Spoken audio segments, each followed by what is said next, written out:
So, white guys and their love for Asian women. Oh, God. Great segue.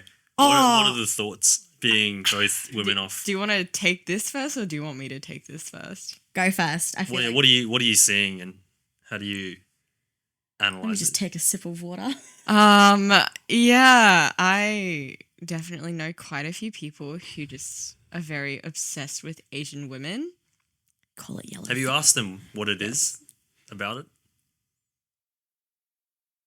Is it the look? Is it the potential? I'm like treading because there's like one specific person I have in mind right now, but I don't want to expose them on the podcast, so I won't.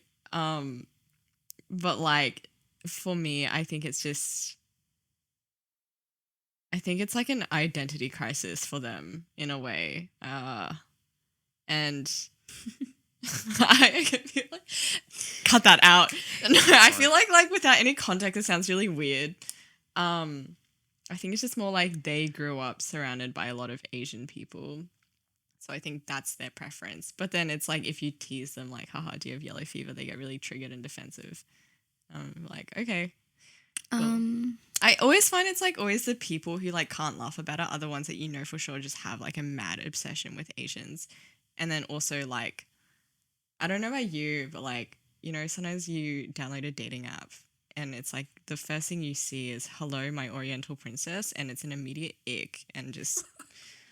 You're dating someone, like you have an interest in them because of like what they are, not who they are.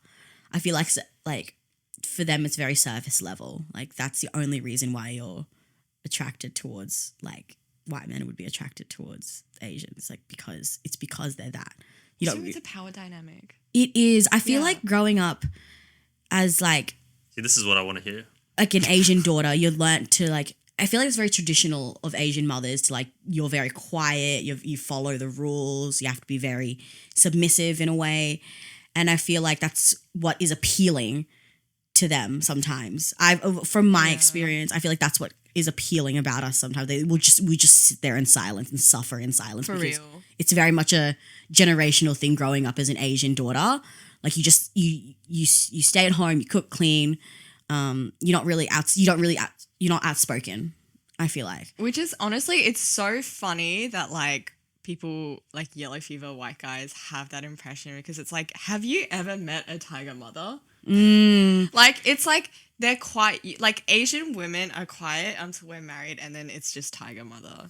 It's I don't know, like maybe that's just really out of pocket to say, but it's just sometimes I feel like for me, like, and that's why I don't think like white guys have necessarily had that sort of thing for me because I'm not like that. I'm not that typical like grow up Asian that grew up very conservative, and like I did have conservative morals like pinned on me as a child, but I definitely broke out of that and sort of realized, okay, I don't really agree with this, sort of really developed my own sort of identity in that sense. And so when they see a very loud and extroverted like Asian, it's like, it's very odd, I guess. And like, I do get those like times where like white guys will come up to me and be like, where are you from? It's like, you know where I'm from. Like you could tell, like you're not asking where I'm from to actually know where I'm from. You're asking because there's something else to it for you. Yeah, it's a very typical like, I get like you get it more often than you should be getting it. Girls get it. Asian girls get it more often than they should. It's not. So it's an ick. Yeah, it's an ick. I remember when I was just in the Philippines for Christmas, I was going through customs and he saw my passport. It was an Australian passport. And he looked at it and he was like, going home now in Filipino. And I was like, yeah, going home now. He's like, going back to the husband. Oh my God. And I was like, no, sir, I have work on Monday. I said that because it's such a thing in the Philippines to have, if you're going back to a first world country, you're going back to your husband, to your white husband. And it's like... Yeah. It's funny, but sad. It's funny. At the same time. Yeah. My mom, like... It's funny because my mom would have... If I told that to my mom, like, 4 years ago, she would have laughed and agreed. But I told her that, and she was like, "That's so rude. That's so rude for him to assume that." And I was like, and that's how I could tell, like, my mom's morals have changed, and like her conservative morals are like changing. So we've really developed a relationship in that way. But yeah, it was like, are we still thinking like that? Yeah, And I mean, maybe it was said in an jest, ick. but at the same time, there is that history. Yeah, Yeah. Those are the ones that always cut a bit deeper. Let's talk about Ed and Rose from 90 Day Fiancé. 90 Day Fiancé? Yeah, 90 Day Fiancé. Because that, I just remember when that couple came out on that show, there was a lot of controversy.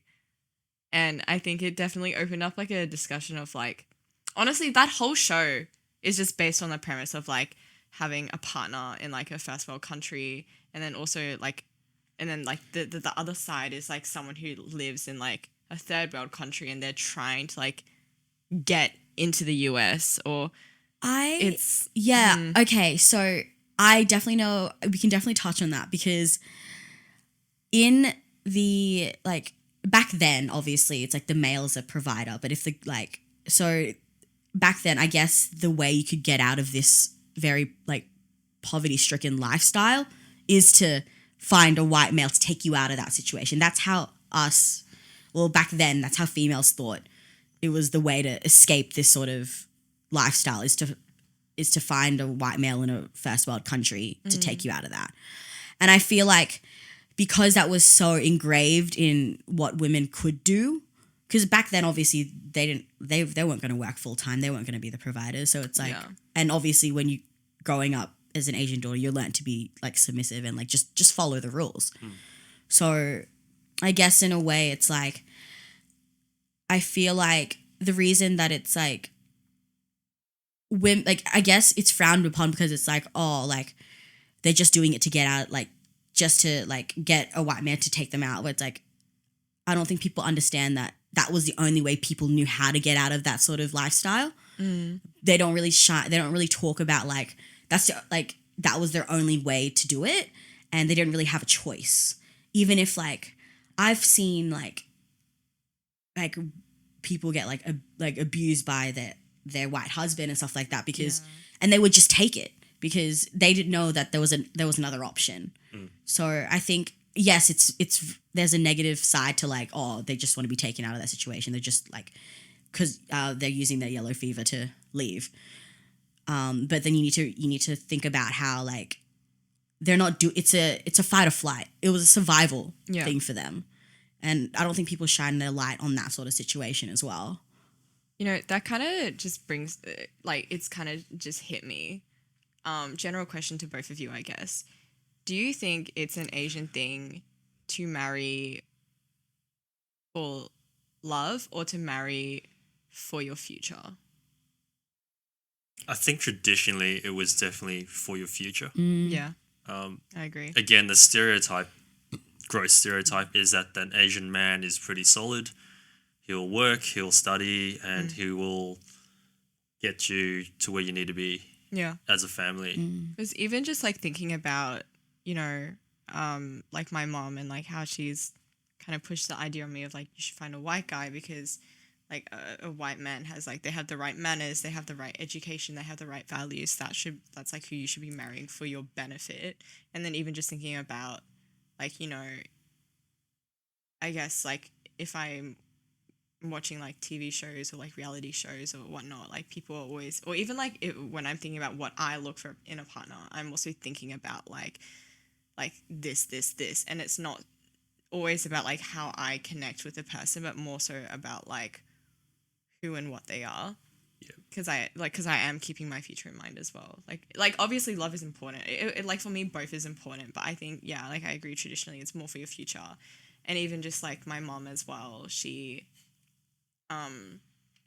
like I can't believe I'm saying this out loud, but sometimes I wonder if she really loves my dad or if she just stays with him because he provides financial stability for the family. And like I wonder, the way what's your take?